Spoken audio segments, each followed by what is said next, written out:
Good evening all. I'm Ben Fenton. I am the Natural Flood Management Project Officer at the Council. Oh, I can do that now. That's better. My job is to manage the grant scheme, which I'm going to be talking about shortly, but also to help landowners navigate the putting natural flood management on their land.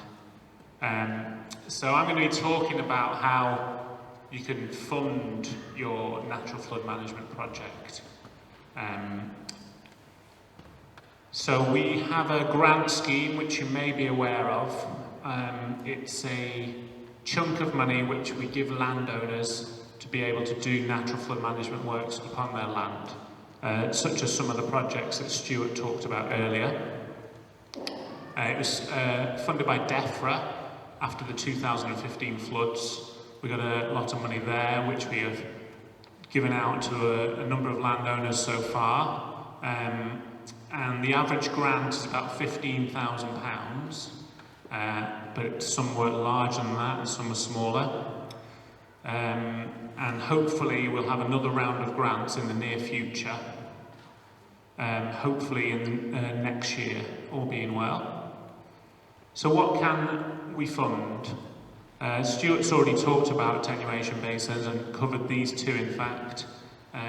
These can be of any size, really. They don't have to be as big as the one that's, I want to use this laser, so let's get that going.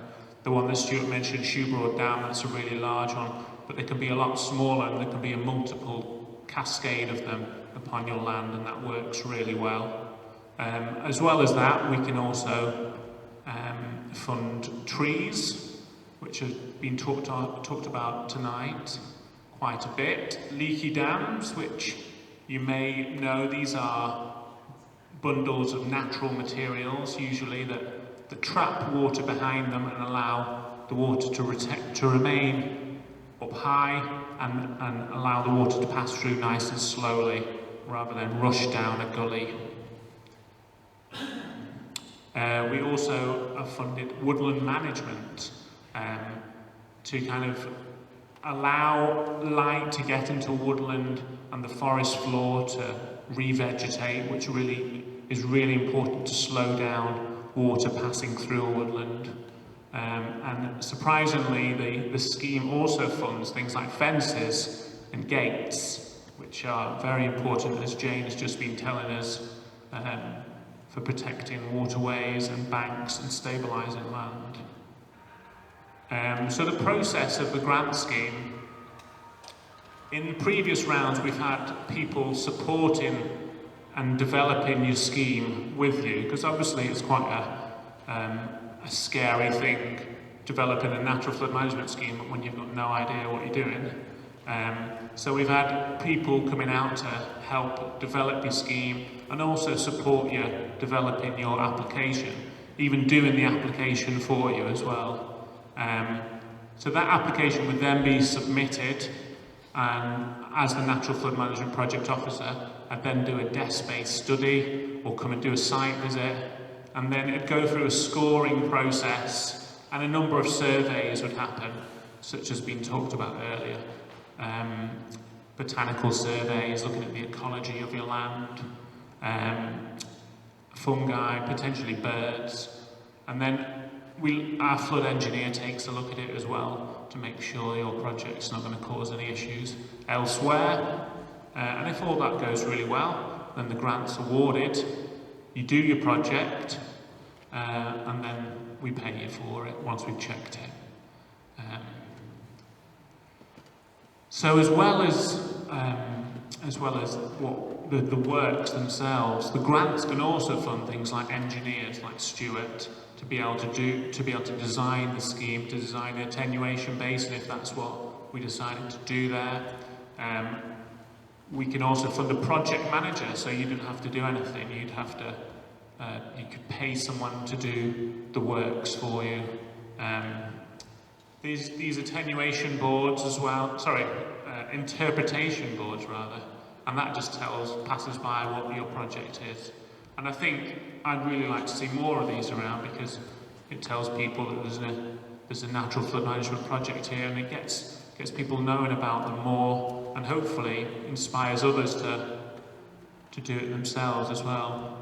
And following the completion of your project, we also pay maintenance. So for 2 years following the project, you'll get a small amount of money to make sure your scheme is working really well, working the best it can do, and you're maintaining it going forward.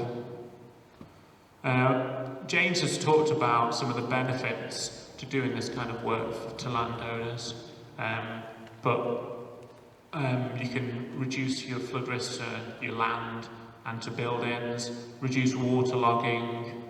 James talked about improving the soil fertility, and also you can reduce the effects of drought on your land as well, which is really useful if you're growing crops.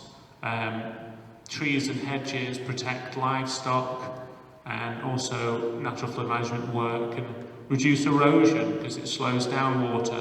Hopefully your paths and gravel won't get washed away as much, depending on what work you decide to do. There's lots of talk tonight about the other benefits of natural flood management, but you can expect improved habitats, improved biodiversity, and I've put aesthetically pleasing there because unlike some flood prevention methods, you can actually see there's two attenuation basins here, but they completely disappear into the landscape. So they're not ugly things. Same with the leaky dams you saw earlier. They're made out of natural materials, and you probably wouldn't know they were there unless they were pointed out to you.